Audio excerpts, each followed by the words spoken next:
Bonjour Monsieur le maire, Bonjour. merci de nous recevoir aujourd'hui à la mairie de Perpignan. Bonjour sur Politique et bienvenue, c'est parti. Donc, monsieur le maire, déjà, on va commencer par le commencement. Qu'est-ce qui vous a amené à devenir maire? Vous êtes aujourd'hui maire de Perpignan depuis 2020, donc comment vous en êtes arrivé là? Je me suis installé à Perpignan en 2009. J'ai installé mon cabinet d'avocat. Et donc je me suis présenté une première fois en 2008.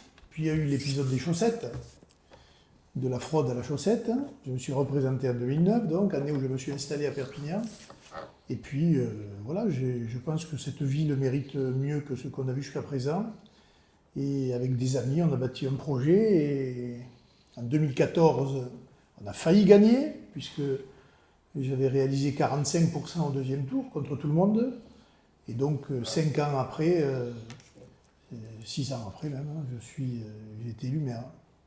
D'accord. Donc c'est un projet qui est sur la durée et un projet d'implantation d'une dizaine d'années à peu près. C'est la finition de travail. Oui, et puis Perpignan n'était pas inconnu pour moi, puisque mon frère est né à Perpignan, personne ne le sait, parce que je suis issu d'une famille de rapatriés d'Algérie, et qu'après la guerre d'Algérie, une partie de la famille est venue s'installer à Roussillon. D'accord. Vous avez été le compagnon de Marine Le Pen, qui est aujourd'hui présidente à l'Assemblée nationale du groupe Rassemblement national. Quel rapport avez-vous eu avec Jean-Marie Le Pen, qui était à ce moment-là président du groupe Front National?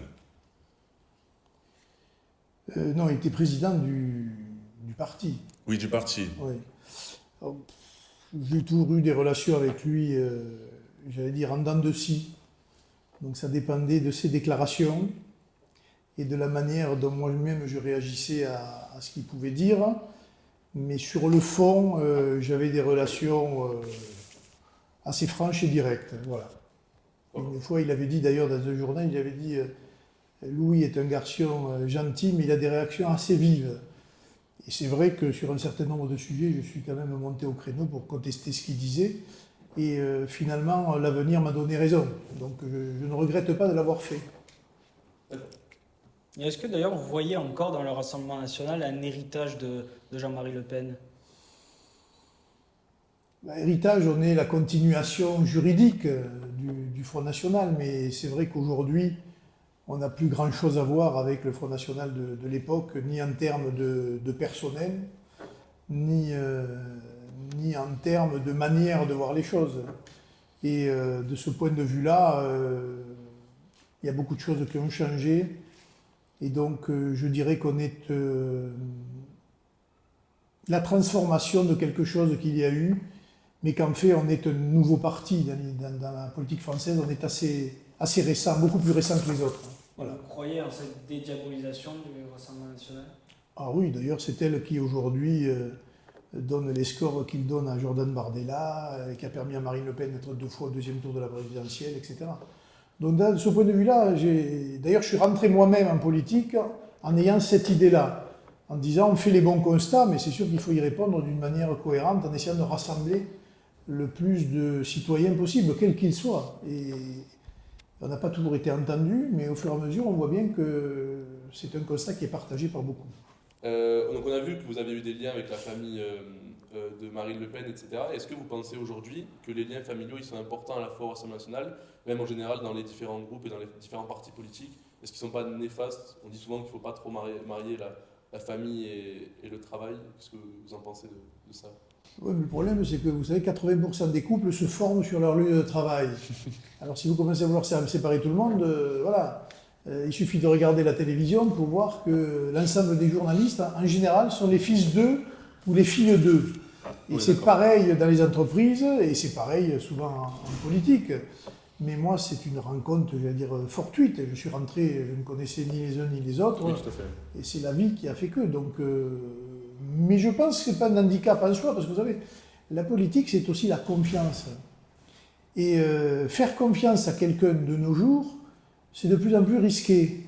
On regarde tout ce qu'on peut voir. Donc, il vaut mieux quand même travailler le plus souvent avec des proches. Ça évite, quoi qu'on en pense, un certain nombre de désagréments. Mais je comprends que vu de l'extérieur, ça puisse choquer les gens. Mais malheureusement, les gens doivent s'interroger sur la vie qu'ils ont autour d'eux et ils verront que la politique répond exactement au même standard que les autres métiers ou que les autres structures. D'accord. Moi, j'ai une question, c'est quels sont vos rapports avec la culture catalane? C'est-à-dire qu'on vous a souvent reproché le fait d'avoir changé Perpignan-la-Catalane sur certains endroits en Perpignan-la-Rayonnante. Pas en certains endroits, on a changé le nom de la ville. Voilà, tout simplement. Donc, pourquoi et est-ce que ça a un rapport avec la tradition catalane? Alors, si vous aviez le maire de Perpignan en 1995, est-ce que vous lui diriez: mais monsieur le maire, pourquoi vous avez changé le nom de Perpignan la Fidélissime en Perpignan la Catalane, alors qu'elle s'appelait Perpignan la Fidélissime? C'est exactement pareil. Voilà. Perpignan la Catalane, tout le monde sait que Perpignan est catalan. Est-ce qu'on parle de Gérone la Catalane, Figueres la Catalane, Barcelone la Catalane? Non. Pourquoi Perpignan la Catalane? Tout le monde le sait, il n'y a pas besoin d'en rajouter, et tout le monde sait où placer Perpignan sur la carte de France.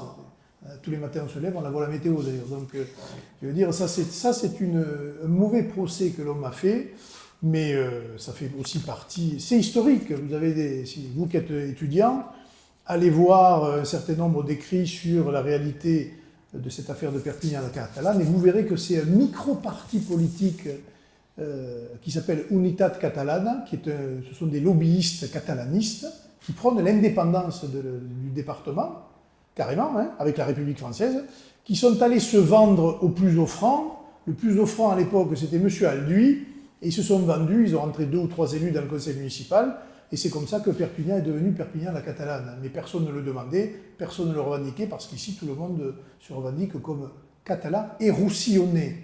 Il y a aussi une volonté de gommer le nom du Roussillon, qui n'est pas ma philosophie, parce que je pense qu'on peut très bien porter les deux, et que le Roussillon est historiquement la province à laquelle nous appartenons. D'ailleurs, Roussillon, ça vient de Russino. Russino, je ne sais pas si vous le savez, mais on l'a, c'est le vestige romain que nous avons à Château-Roussillon, enfin pas loin de Château-Roussillon, à Perpignan, au sud de Perpignan. Donc, moi, j'ai le plus grand respect pour le pays catalan en général, et pour le Roussillon et pour Perpignan. J'ajoute que comme je fais du rugby et que je connais très bien mon histoire, cette affaire de catalaniste ou pas de catalaniste, elle a été réglée par la guerre de 14.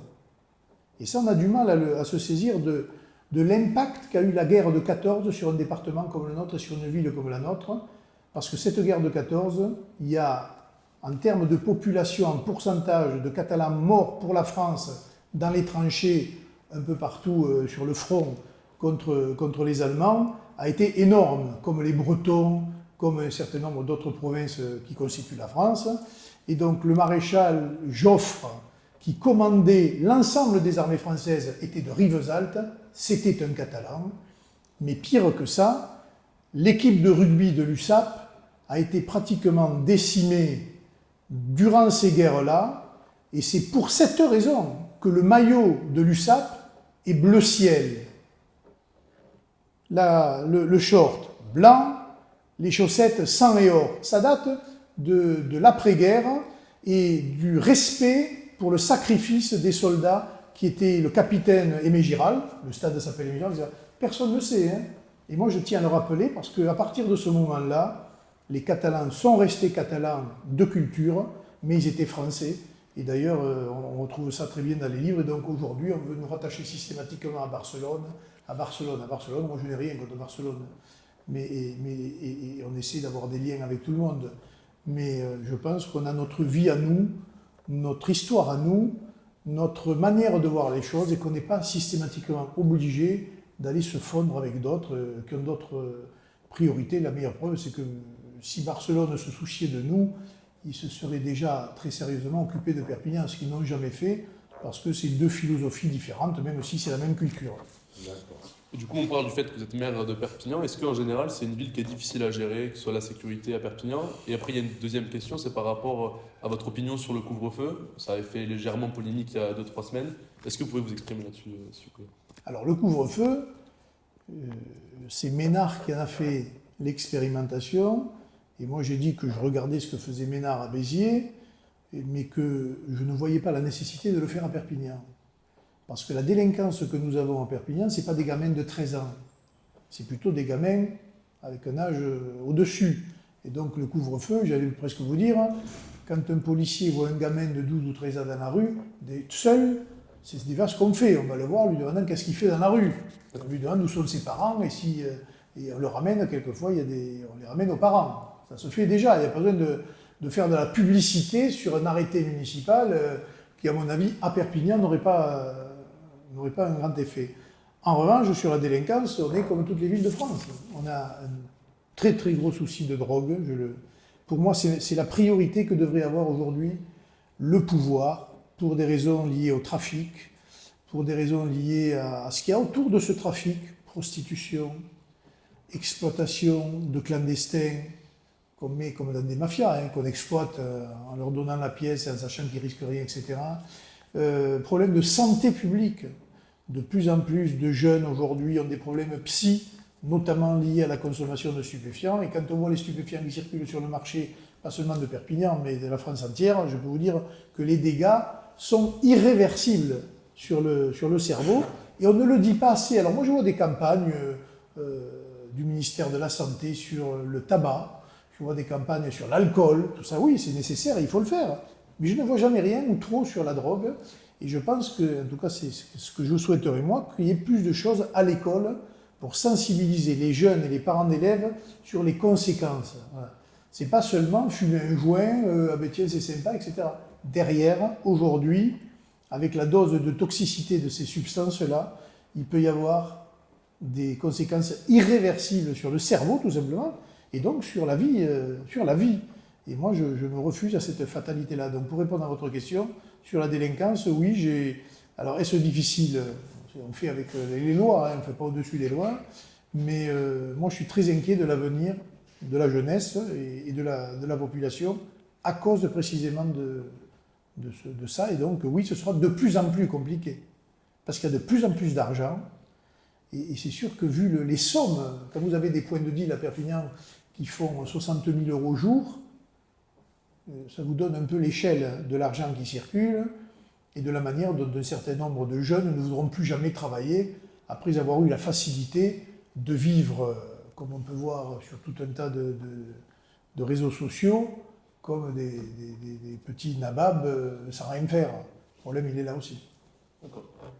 On a d'ailleurs vu votre investissement important sur la sécurité à Perpignan, et on a vu cette affiche qui montrait 10% de délinquance en moins.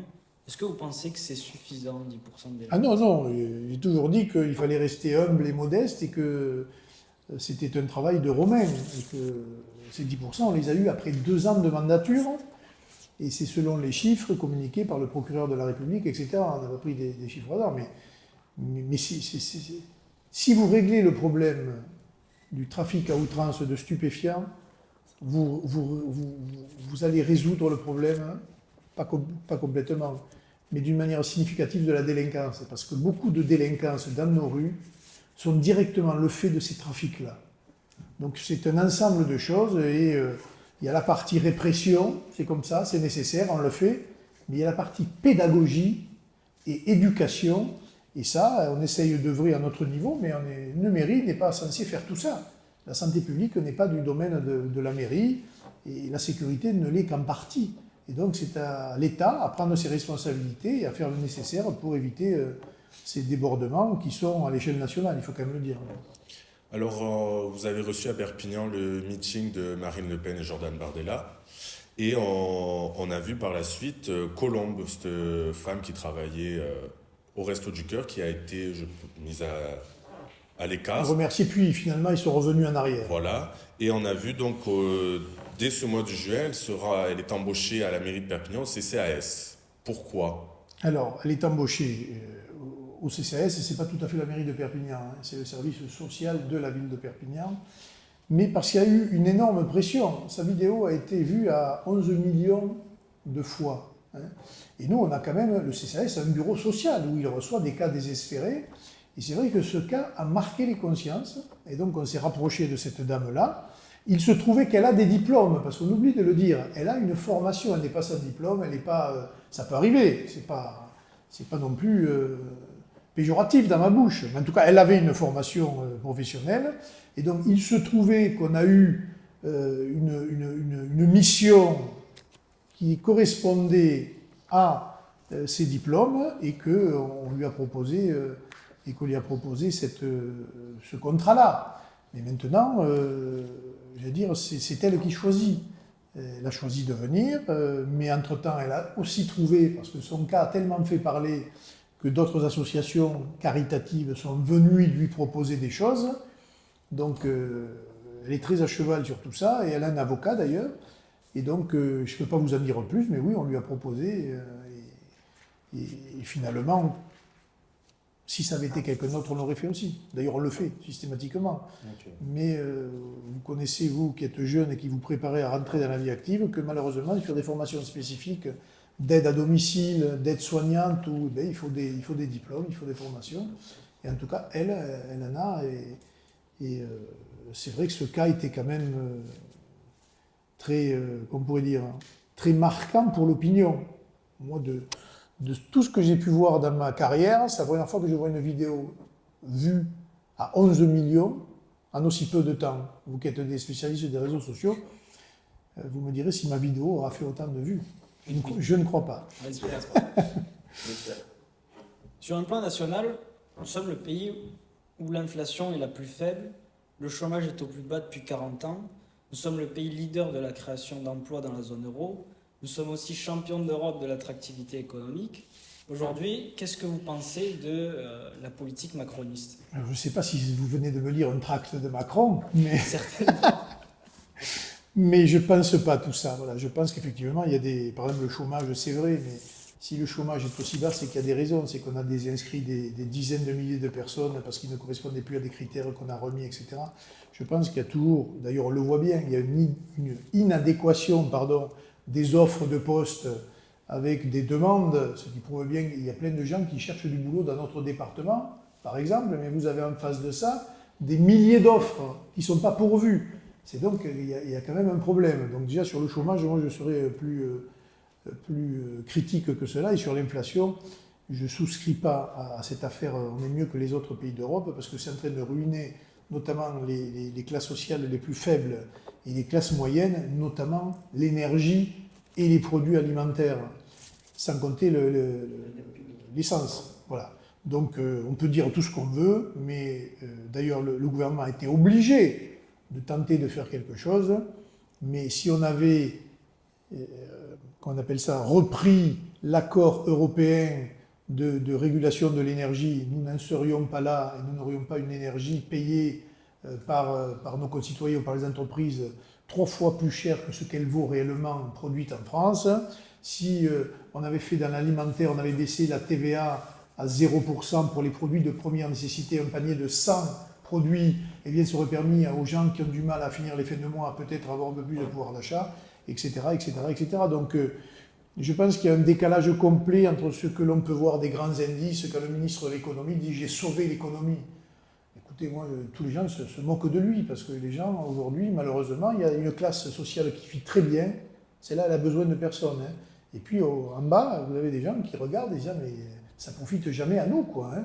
On paye 2 € l'essence, on paye le produit alimentaire plein pot, et en plus, maintenant, on est obligé de moins se chauffer parce que l'électricité a doublé de prix. » Donc, je veux dire, voilà, je suis très critique avec ça, et donc ça fait un très joli tract pour M. Macron, mais ce n'est pas la réalité de ce que vivent nos concitoyens. Et en restant à l'échelle nationale, au niveau du parti du Rassemblement national, déjà, quelle est votre place au sein du parti? Et par la suite, quels sont vos rapports avec M. Bardella, puisque vous étiez auparavant président du Rassemblement national, puis non. J'étais vice-président. Et je le suis toujours. Je suis le premier vice-président. Vous êtes présenté face à Oui, Jordan Bardella. oui. Quel a été par la suite le rapport? Est-ce qu'il a changé? Est-ce qu'il a continué à toujours été le même? D'abord, 2 choses. Un parti politique, c'est un lieu de démocratie. Donc moi, je n'imaginais pas qu'il y ait l'élection du successeur de Marine Le Pen sans qu'il y ait une élection. C'était un non-sens. Donc il fallait que je me présente, d'abord parce que je voulais témoigner aussi de tout mon parcours militant au sein de ce parti, et que je trouvais que ça faisait vivre la démocratie interne. Et j'ai bien fait de le faire, et je ne regrette pas. Avec Jordan, j'ai les meilleurs rapports du monde. Enfin, je veux dire, on travaille ensemble pour cette élection. Évidemment, il n'est pas de la même génération, mais justement, les générations d'après peuvent lui apporter aussi un certain nombre d'expériences et de faits que nous avons vécus et d'erreurs à ne pas commettre pour lui permettre d'avancer encore plus vite que ce qu'il fait et ce qui est déjà, à mon avis, important. Et d'ailleurs, vous comptez donc vous représenter en 2026. Quels seraient vos projets à venir? Ah ben les projets, on en a. D'abord, on a rétabli un peu un certain équilibre dans la ville et sur beaucoup de sujets, mais on verra naître toutes les décisions qu'on a prises il y a 3 ans, la médiathèque du Bas-Vernay, des choses comme ça c'est de la construction. Tout ce que l'on a fait de rénovation, de végétalisation, de choses qui peut-être ne sont pas des grands monuments historiques, mais sont la qualité de vie de nos concitoyens. Rétablir la sécurité, même que de 10%, les gens sont heureux de voir de la police, un peu plus de propreté. Les gens sont heureux de voir un peu plus de propreté. Et tout ce qu'on a fait, je pense, aujourd'hui, est salué par nos concitoyens. Mais moi, je suis sur le fameux projet du parc à thème du Roussillon, qui, je pense, serait un poumon, on pourrait dire une bouée pour le territoire, parce que nous n'avons pas d'industrie. Nous avons un tourisme, j'allais dire, on le voit bien, qui a du retard dans beaucoup de domaines, même si aujourd'hui il y a de plus en plus d'efforts. On a l'agriculture, et on est pourtant un territoire pétri, j'allais dire, d'avantages au niveau climatique, au niveau de la qualité de vie. On a du soleil, on a la mer, on a les montagnes, enfin, je veux dire, et on est sur un axe stratégique, c'est-à-dire le passage avec l'Espagne, et je pense qu'on n'en tire pas toutes les conséquences. Donc moi, simplement, je pense que ce parc à thème avec lequel nous discutons avec des partenaires sur la ville de Perpignan, ce serait énorme. Le numérique, le cinéma, la culture, les jeux vidéo, partenariat avec Ubisoft, qui est fait par le porteur du projet, l'air de rien, sur 60 hectares de centres de recherche, de formation pour des étudiants, plus une partie qui serait une partie d'attraction, évidemment. Il y a la partie studio, puis il y a la partie attraction. Ce serait pour nous, là, dans les projets que l'on m'a montrés, on verra bien, c'est plus de 2000 emplois, c'est 700 millions d'investissements, et je pense que pour notre jeunesse ici, c'est inespéré. Donc je ne fais pas comme mes adversaires en raillant la chose, oh oui, ils voient grand, ils voient grand, ils voient grand. Moi, dans cette affaire-là, je ne suis que la terre d'accueil. On est venu me voir, on me dit, on a ce projet, on veut l'installer. Mais plutôt que de critiquer, de dire, oulala, c'est nul, etc., réfléchissons à la manière dont on va les accueillir. Parce que s'ils ont les financements, et ils les ont, s'ils ont les licences qui vont avec, et ils les ont, et s'ils ont les partenariats Ubisoft, Legendary, tout un tas de licences, et j'ai pu le constater, j'ai pu le vérifier, ils les ont, je pense que le devoir de tout responsable politique, c'est de tout faire pour qu'ils viennent. Et c'est cohérent avec l'école 42, c'est cohérent avec l'école du Soleil, et c'est cohérent avec cette nouvelle économie autour du numérique qui devrait voir le jour et on pourrait être un pôle d'excellence là-dessus. Et je trouve qu'on manque d'ambition dans ce territoire et que c'est dommage parce que Dali disait qu'on était le centre du monde, mais on pourrait le devenir de même avec ces choses-là. Encore faut-il le vouloir, mais chaque fois vous avez des gens, ils veulent pas ci, ils veulent pas ça, et attention, il y a toujours quelqu'un qui vous dit mais attention, mais attention, mais attention. C'est tellement mais attention qu'on attend le TGV depuis 30 ans, qu'on voit passer les entreprises qui vont s'installer de l'autre côté de la frontière, mais jamais à Perpignan, etc., etc., etc. Et donc moi j'essaye un peu de contrecarrer un peu ce fatalisme catalan, pour le coup, en essayant d'être optimiste et de favoriser l'implantation des entreprises sur le territoire. Et on est suivi, hein, beaucoup de chefs d'entreprise, la chambre de commerce, et à côté de ça, vous avez les grincheux. Alors les grincheux, ils ne sont jamais d'accord avec rien, mais je pense qu'il faut écouter les gens qui ont de l'ambition et pas ceux qui sont en train de se regarder le nombril et en critiquant tout. Il faut y croire. Exactement. Moi, j'ai une question pour finaliser l'interview. En 60 secondes, quel conseil donneriez-vous aux jeunes? Alors lesquels? Je leur donnerai le conseil de se discipliner pour réussir sa vie.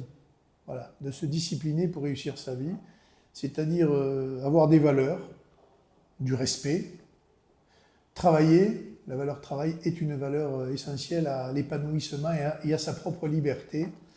Et puis à ne pas avoir peur à ne pas avoir peur de se lancer dans des projets et on pourrait dire, de rompre avec une certaine habitude. Et ce que je vois moi chez les jeunes, il y a deux catégories aujourd'hui, je le vois bien. Vous avez les jeunes qui veulent tout défoncer, qui avancent et qui ont de l'ambition, qui foncent et qui veulent réussir. Et puis vous avez quand même un certain nombre de jeunes qui se satisfont du peu qu'ils ont et qui peut-être n'ont pas les clés pour ouvrir ces portes-là. Et là aussi, je me fais moi un devoir de leur montrer qu'il y a des chemins.